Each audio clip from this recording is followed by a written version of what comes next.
Hello students, myself Falguni Salvi, your social science teacher. And in today's class, we study about chapter number 2 in your history textbook, India and the Contemporary World First. And your chapter name is Socialism in Europe and Russian Revolution. This is topic number 2. And this is our today's topic, Industrial Society and Social Change. So open your book and continue with me. These political trends were sign of a new time. ये जो राजनीतिक बदलाव आ रहे थे इससे लोगों को पता चल रहा था कि हाँ नया समय आ चुका है. It was a time of profound social and economic change. ये वो समय था तब बुनियादी तौर पर सामाजिक और आर्थिक रूप से बदलाव देखे जा रहे थे. It was a time when new cities came up. ये वो समय था जब नए नए शहर सामने आ रहे थे. And new industrialized region developed. और नए नए औद्योगिक क्षेत्र जो है वो बनने शुरू हो रहे थे, उनका विकास हो रहा था. Railways expanded. रेलवे जो है वो एक्सपांड हो चुका था, मतलब रेलवे लाइंस डल चुकी थी. And the industrial revolution awkward.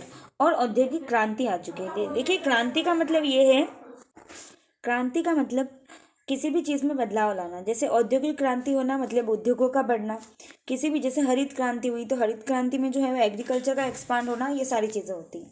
Next paragraph है industrialisation brought man women and children to the factories. जब औद्योगिकरण हुआ, चाहे पुरुष हो चाहे महिलाएं हो चाहे बच्चे हों, हर वर्ग के जो लोग हैं वो सभी कहाँ तक पहुँच गए हैं, फैक्ट्रीज तक, मतलब उद्योगों में काम करने लग गए हैं. Work hours were often long and the wages were poor. मतलब काम करने के घंटे जो है वो बढ़ा दिए गए थे. And wages were poor. और तनख्वाह कम दी जाती थी. Unemployment was common. उस समय बेरोजगारी जो है वो एक आम समस्या बन चुकी थी. Particularly during times of the low demand for the industrial good. जब औद्योगिक चीज़ों की मांग बाजार में कम होती थी उस समय तो बेरोजगारी एक आम समस्या हो जाती थी. Housing and the sanitation were problem since the towns were growing rapidly. शहर इतनी बड़ी तादाद में बढ़ रहे थे कि उस समय हाउसिंग मतलब लोगों के रहने की सुविधा और सैनिटेशन और साफ सफाई की सुविधा जो है उसमें कमी नजर आ रही थी.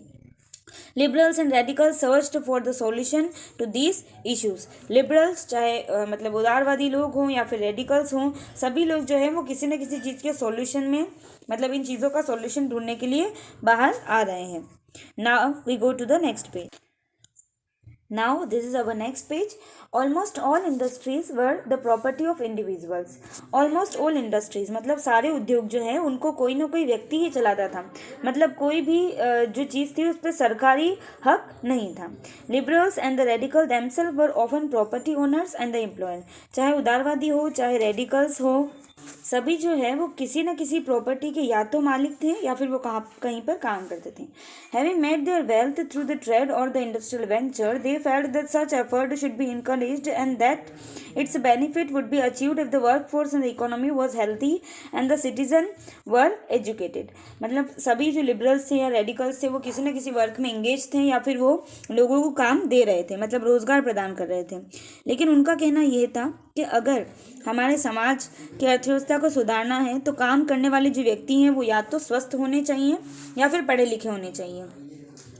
Opposed to privileges the old aristocracy had by birth, they firmly believed in the values of the individual effort, labor and enterprise. अगर कोई व्यक्ति अच्छा श्रम करता है, अच्छे तरीके से उद्योग चला सकता है, अच्छा उसमें कौशल है, तो उसी को मौका मिलना चाहिए कि वो देश को चलाए.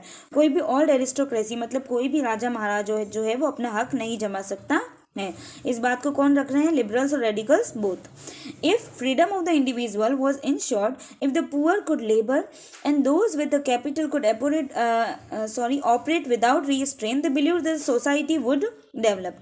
अगर समाज का विकास करना है या समाज को तरक्की पर ले जाना है तो हर व्यक्ति को आज़ादी मिलनी चाहिए, काम करने की आज़ादी, अपना श्रम दिखाने की आज़ादी. कैपिटल यूज़, अगर किसी व्यक्ति के पास पैसा है और वो इन लोगों में एफर्ट लगाए, अपना कैपिटल जो है वो इन लोगों में लगाएगा तो शायद हमारा देश जो है वो तरक्की कर पाएगा. ये उस समय की बातें हो रही है यूरोपियन सोसाइटी की. Many working man and the women who wanted changes in the world rallied around liberal and the radical group and parties in the early 19th century. अलग अलग पार्टियां बनने लगी. लिबरल्स और रेडिकल्स ग्रुप जो है उन सभी के आसपास ये जो लोग हैं या फिर जो भी सदस्य बनना चाहते हैं या लिबरल्स और रेडिकल्स की बात मान रहे हैं वो इन ग्रुप के मेंबर बनना शुरू हो गए. मतलब इतनी सारी चीज़ों में बदलाव आ चुके हैं उस टाइम की यूरोपियन सोसाइटी के अंदर। Some nationalist and the liberals and the radicals wanted revolution to put end to the kind of the government establish in the Europe in the 1815। 1815 में जो सरकारें थी उनको हटाने के लिए, ऐसे तरीके की सरकारों को हटाने के लिए नेशनलिस्ट, लिबरल्स, रेडिकल्स वो सभी सामने आ गए।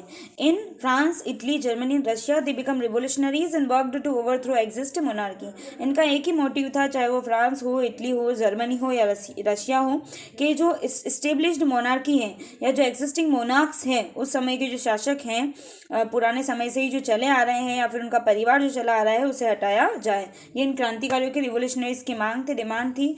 Nationalist talked of revolution that would create nations where all citizens would have, now we go to the next page, equal right. After 1815, Giuseppe Mazzini, an Italian nationalist, conspired with others to achieve this. In Italy, nationalists elsewhere including India read his writing. So इसमें दे रखा है 1815 के, मतलब सभी लोग जो है वो समानता की मांग तो कर रहे हैं।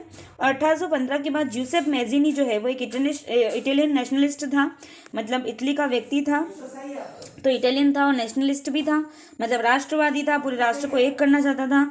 उसने अपने मोटिव को पाने के लिए जो है अलग अलग बुक्स लिखी, राइटिंग्स, और आज भी उसकी कृतियाँ जो है भारत में भी लोग पढ़ते हैं।